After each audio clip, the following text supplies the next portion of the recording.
This is not a story about crime, or love, or even justice. It's a story about what really happens when a woman breaks the rules a city never admits it has. It begins quietly. Too quietly. A normal morning. A child getting ready for school. Coffee cooling on the counter.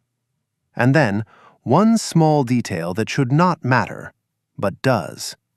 A detail that turns safety into illusion.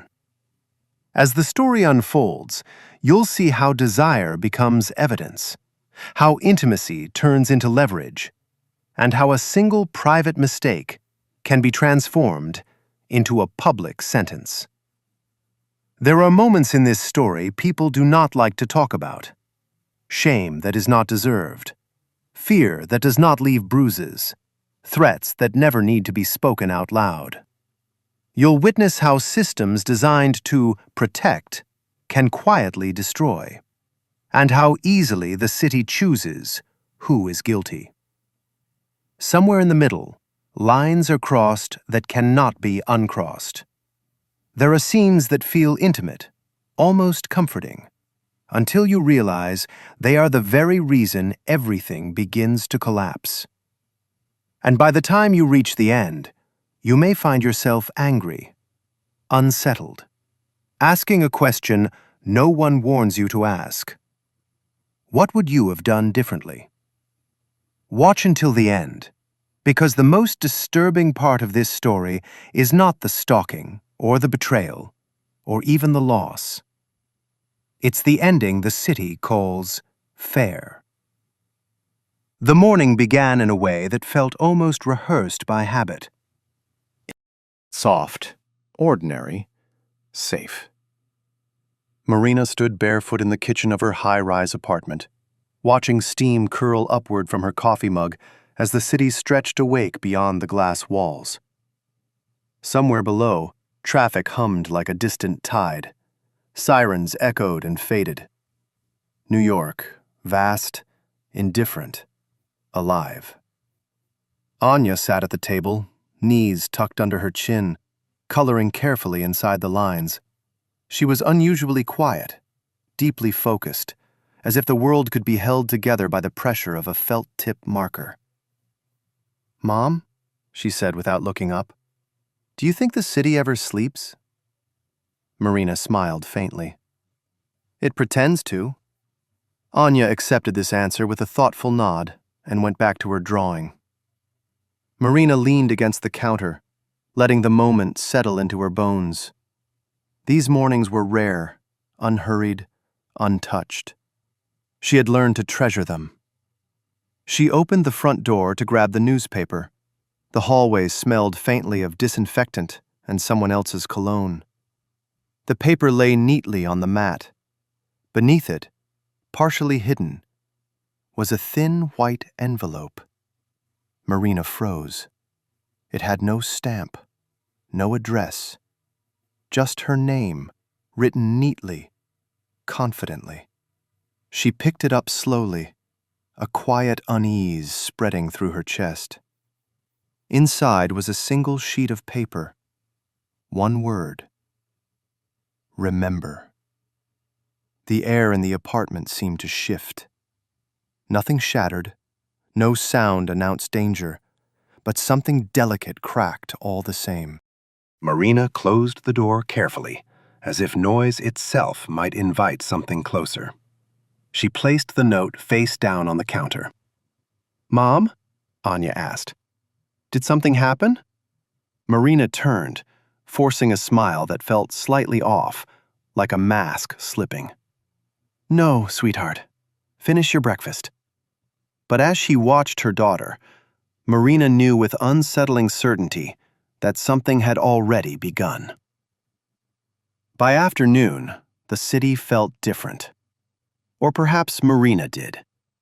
Faces lingered too long in reflections. The subway platform felt narrower.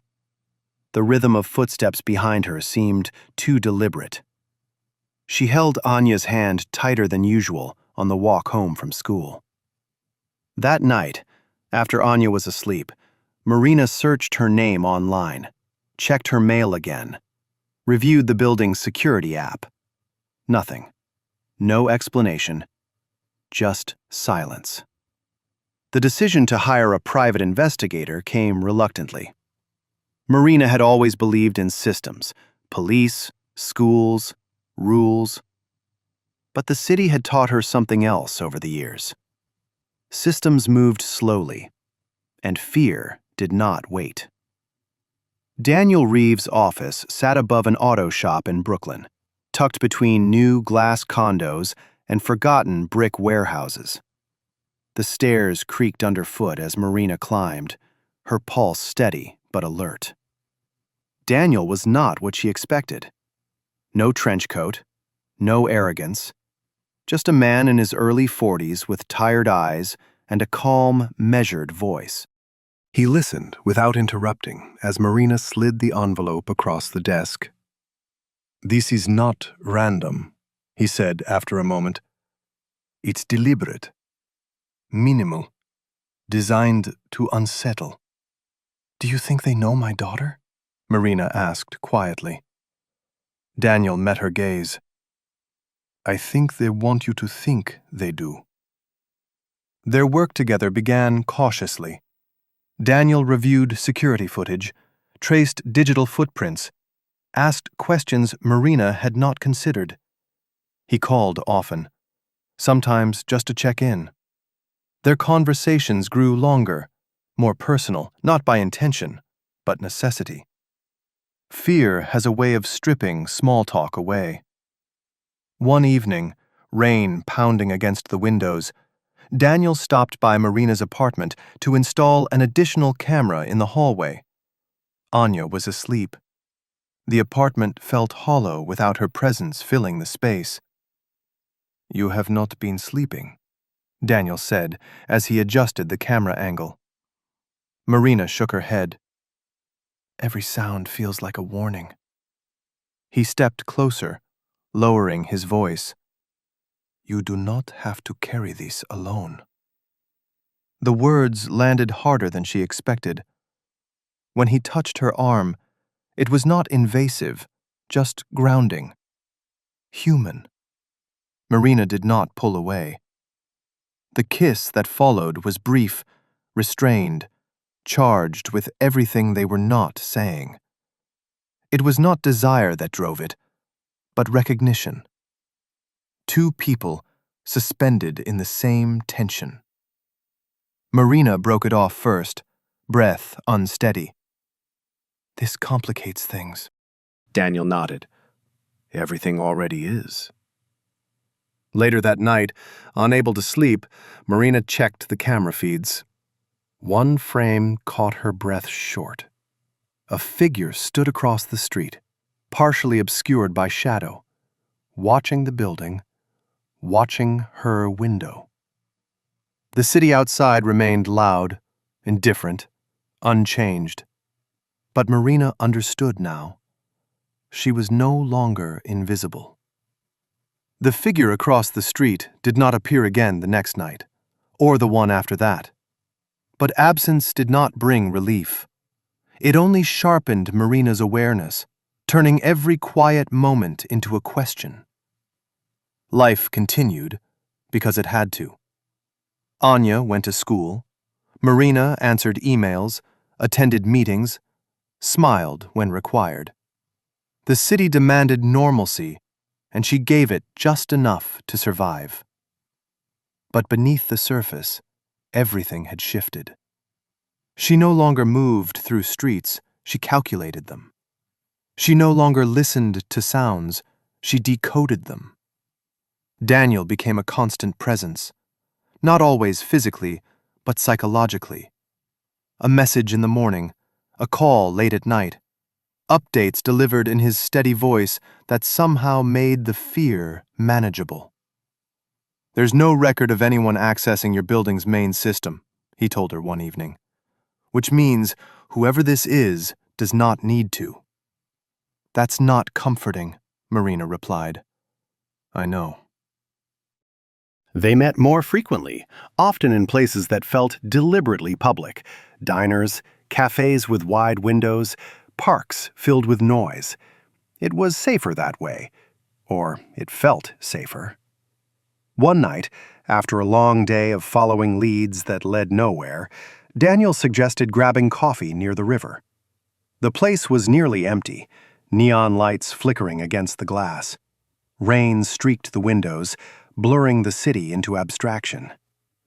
"You're exhausted," he said, watching her stir her cup without drinking. Marina laughed softly. "I do not remember what rested feels like." Silence settled between them, heavy but not uncomfortable. There was something unspoken growing there, something they both tried to ignore. Fear had stripped away pretense, and what remained was raw and dangerous. When Daniel reached across the table and took her hand, she did not pull away. This time, the kiss was slower, not rushed, not accidental. It carried intention and consequence. They knew it even as it happened, especially as it happened. Later, in the quiet of Marina's apartment while Anya slept, they crossed a line neither of them would later pretend did not exist. It was not reckless or desperate.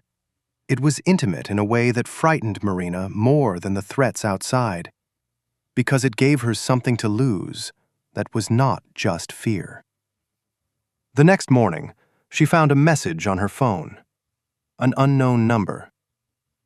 "I see what helps you sleep." Attached was a photo, grainy, taken from across the street. Her living room. The lights on. Two silhouettes near the window.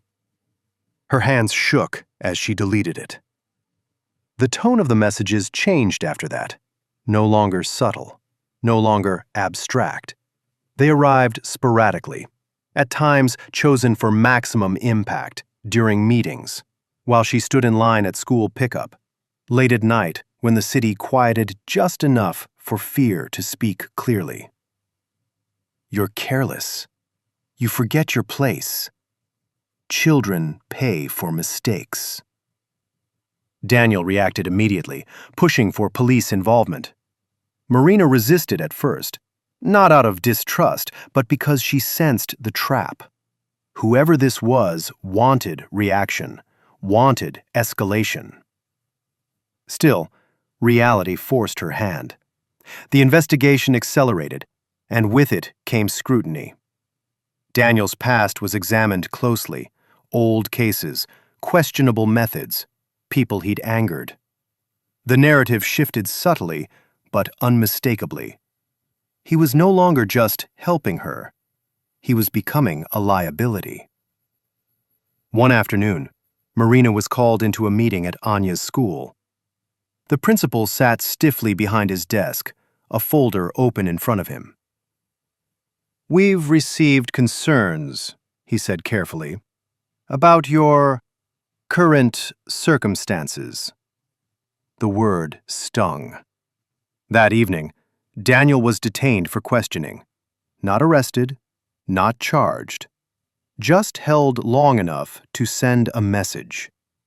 Marina watched from across the street as he was escorted into a precinct, powerless to intervene. When she returned home, the apartment felt violated in a way she could not articulate.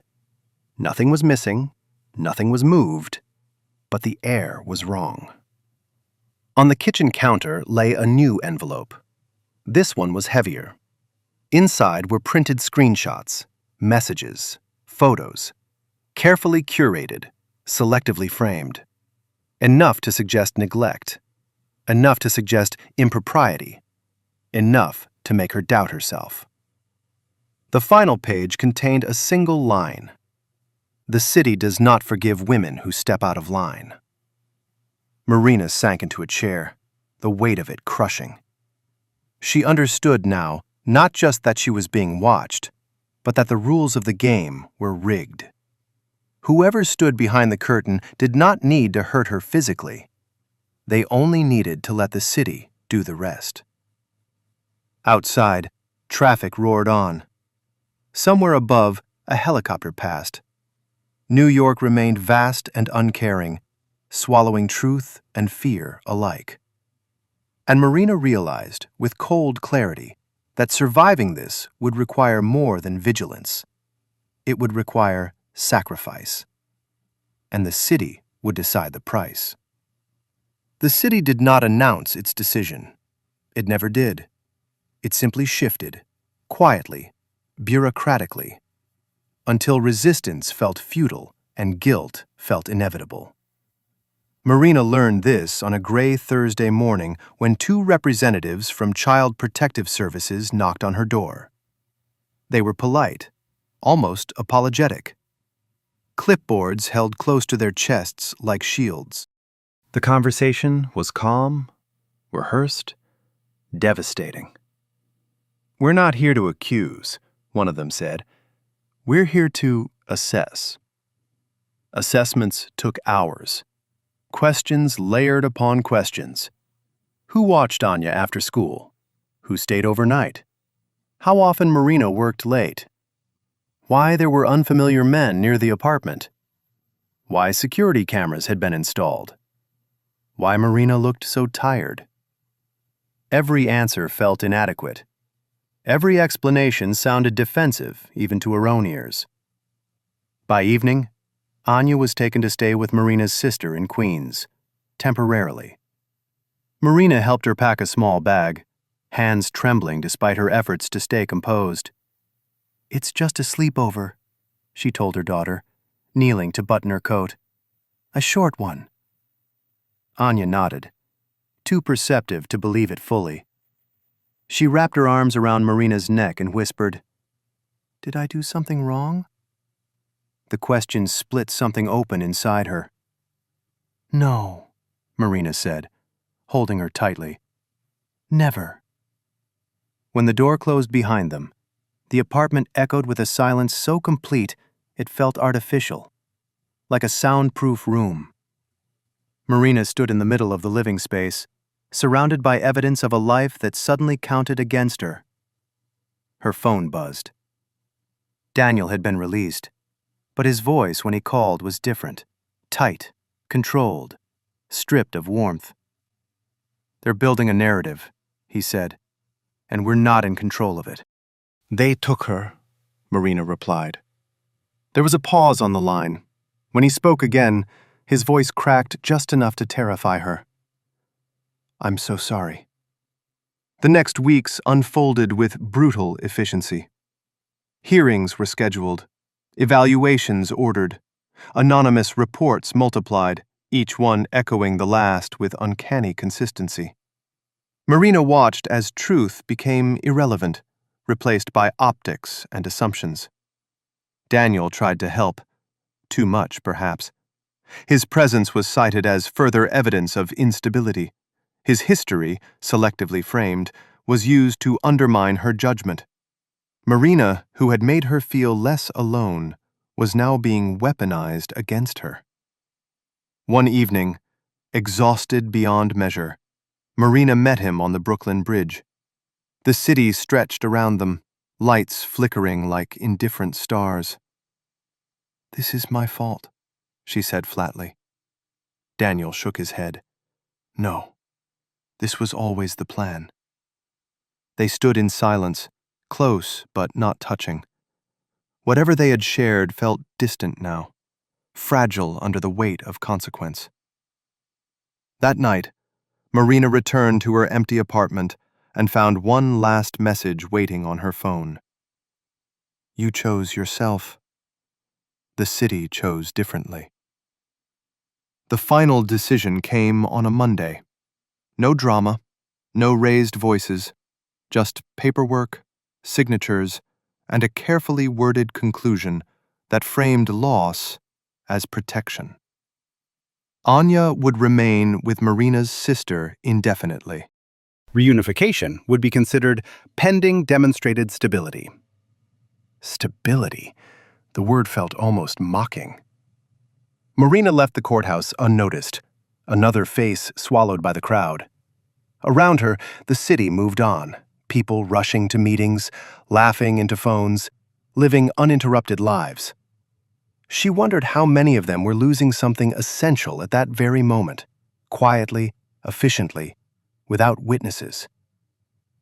Daniel was waiting outside, but she did not stop. She could not. Whatever connection they had forged had become radioactive. The city had made that clear. That evening, Marina returned to the apartment one final time. She packed what little remained of herself there. The drawings on the fridge, Anya's shoes by the door.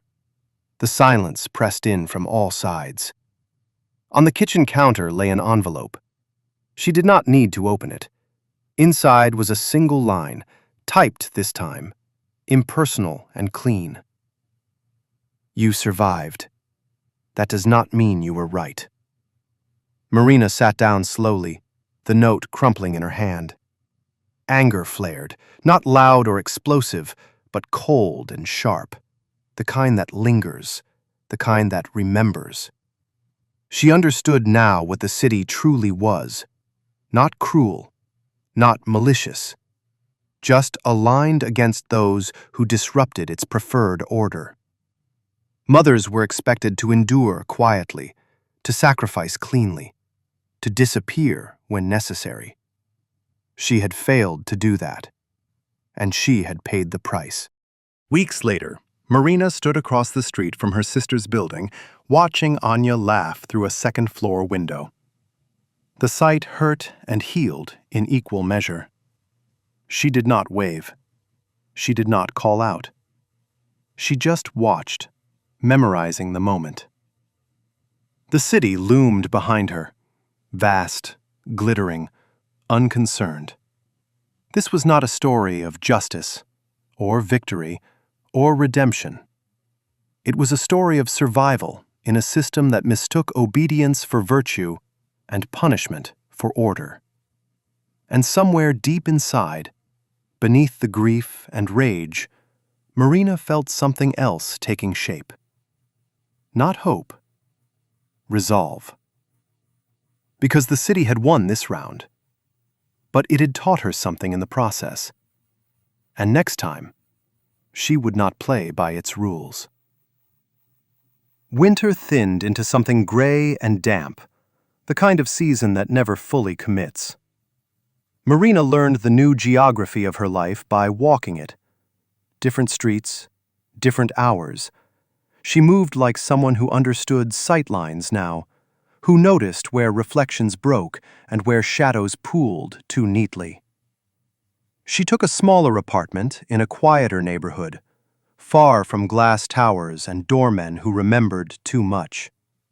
The rooms were narrow, the windows low. It felt temporary, which suited her.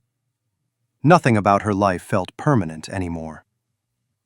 Every Tuesday and Thursday, she visited Anya at her sister's place. The visits were supervised at first, then less so, though the word supervised never truly went away. It hovered in the air like dust. Anya adapted in the way children always do, faster than the adults around them. She laughed. She learned new routines. She asked fewer questions. That hurt more than the questions ever had. Marina never spoke about Daniel again, not out loud. She saw his name once in a local article, framed as a footnote in a story about regulatory oversight and professional misconduct. The facts were thin. The implication was not. She closed the browser and did not reopen it. But at night, when the city softened just enough to allow memory through, she thought about the way he had looked at her on the bridge. Not with regret, with understanding, as if he had known all along how this would end. The messages stopped. No more envelopes, no more numbers without names. The silence felt earned, not merciful. Whoever had been watching had achieved what they wanted. The pressure eased because compliance had been secured. That, Marina understood, was the real victory. She began to write things down, not accusations, not plans, just observations, dates, patterns, names that appeared together too often to be coincidence. She took a job that required little of her attention and left her evenings free. She listened more than she spoke. People talked when they believed you were finished. The city liked that. It mistook quiet for defeat. One evening, as spring pushed tentative green into the cracks of sidewalks, Marina stood outside a courthouse she no longer feared. She did not go in. She just watched the flow of people, lawyers, families, officials, moving in and out of a system that fed on momentum and forgetfulness. She thought about Anya's drawing from that last morning in the old apartment, the house above the clouds, seeing more than the others. The city had taken something from her. It always did. But it had also given her something sharper in return: clarity. She no longer believed in clean endings or justice delivered on schedule. She believed in patience, in leverage, in memory. Above all, she believed in waiting, because the city never noticed those who stayed still long enough to learn its habits. And Marina had learned. She turned away from the courthouse and disappeared into the crowd, just another figure moving through the vast, indifferent machine. But this time, she was not lost inside it. She was watching.